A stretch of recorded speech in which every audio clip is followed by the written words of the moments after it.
अस्सलाम वालेकुम तमाम ਦੋਸਤਾਂ ਨੂੰ। ਤੁਸੀਂ ਵੇਖ ਰਹੇ ਆ ਕਿ ਲੇਜ਼ਰ ਹੋ ਰਿਹਾ। ਅੱਜ ਤੋਂ ਕੁਝ ਅਰਸਾ ਪਹਿਲੇ ਇੱਕ ਵੀਡੀਓ YouTube ਤੇ ਇਸੇ ਚੈਨਲ ਤੇ ਅਪਲੋਡ ਕੀਤੀ ਸੀ।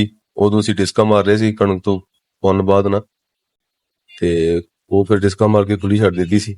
ਬਾਅਦ ਚ ਫਿਰ ਰੌਣੀ ਕੀਤੀ, ਜੋ ਉਧਰ ਆਈ, ਫਿਰ ਹਲਾਂ ਦੀ ਸੀਲ ਆਈ, ਤੇ ਹੁਣ ਇਹਨੂੰ ਲੇਜ਼ਰ ਕਰ ਰਹੇ ਆ ਝੋਨੇ ਵਾਸਤੇ। ਝੋਨੇ ਵਾਸਤੇ ਲੇਜ਼ਰ ਕਰਨਾ ਬਹੁਤ ਜ਼ਰੂਰੀ ਆ, ਕਿਉਂਕਿ ਝੋਨੇ ਦਾ ਕੰਮ ਪਾਣੀ ਦਾ ਸਾਰਾ ਪਾਣੀ ਵਿੱਚ ਖੜਾ ਕਰਨਾ ਪੈਂਦਾ। ਇਸ ਵਾਸਤੇ ਇਹਦਾ ਹਵਾ ਕਰਨਾ ਬਹੁਤ ਜ਼ਰੂਰੀ ਹੈ।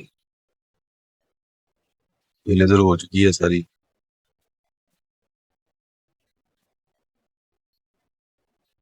ਦੇਖ ਸਕਦੇ ਹੋ ਤੁਸੀਂ, ਇਹ ਲੇਜ਼ਰ ਹੋਈ ਪਈ ਹੈ।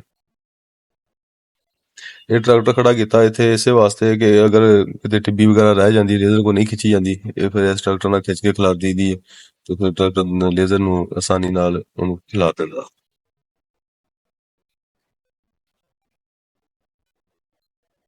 ਇਹ ਦੇਖ ਸਕਦੇ ਹੋ ਤੁਸੀਂ, ਹਵਾ ਬਹੁਤ ਤੇਜ਼ ਚੱਲ ਰਹੀ ਹੈ, ਮਿੱਟੀ ਬੜੀ ਉੱਡਦੀ ਪਈ, ਤਾਂ ਕਿ ਡਰਾਈਵਰ ਜਿਹੜਾ ਉਹ ਸ਼ੌਕੀਨ ਆ ਟੇਪ ਦਾ, ਚੱਲਦੀ ਪਈ ਹੈ, ਤੁਸੀਂ ਸੁਣ ਸਕਦੇ ਹੋ।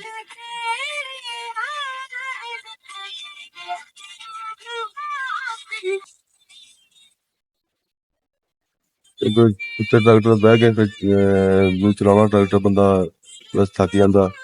ਉਹ ਟੇਪ ਜਿਹੜੇ ਡਰਾਈਵਰ ਵਾਸਤੇ ਉਹ ਜ਼ਰੂਰੀ ਹੈ, ਉਹ ਸੁਣਦਾ ਰਹਿੰਦਾ, ਸਾਰੇ ਲੱਗਾ ਰਹਿੰਦਾ, ਨਾਲ ਆਪਦਾ ਕੰਮ ਕੀਤੀ ਰੱਖਦਾ। ਲੇਜ਼ਰ ਵੀ ਵੱਡਾ ਟਰੈਕਟਰ ਹੀ ਖਿੱਚਦਾ ਸਹੀ, ਕਿਉਂਕਿ ਛੋਟਾ ਟਰੈਕਟਰ ਕੋਲ ਮਿੱਟੀ ਲੇਜ਼ਰ ਅੱਗੇ ਜ਼ਿਆਦਾ ਹੋ ਜਾਂਦੀ, ਉਹ ਫਿਰ ਉਹਨੂੰ ਛੱਡਣੀ ਪੈਂਦੀ ਹੈ ਮਿੱਟੀ, ਕਿਉਂਕਿ ਜ਼ਿਆਦਾ ਮਿੱਟੀ ਨਹੀਂ ਹੋਈ ਕਿੱਥੇ ਮਿਲ ਜਾ ਸਕਦੀ।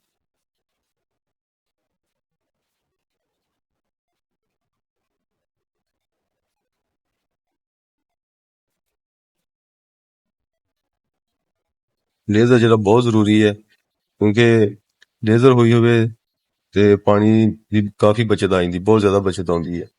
ਆਊਟਰ ਪੈਨ ਖੜੀ ਹੈ, ਦੇਖ ਸਕਦੇ ਹੋ ਤੁਸੀਂ। ਇਹ ਦੂਜੀ ਸਾਈਡ ਤੇ ਨਹਿਰ ਆ, ਤੁਹਾਨੂੰ ਦਿਖਾਉਣਾ, ਉਹ ਉੱਥੇ ਦਰਖਤ ਲੱਗੇ, ਉਹ ਨਹਿਰ ਆ।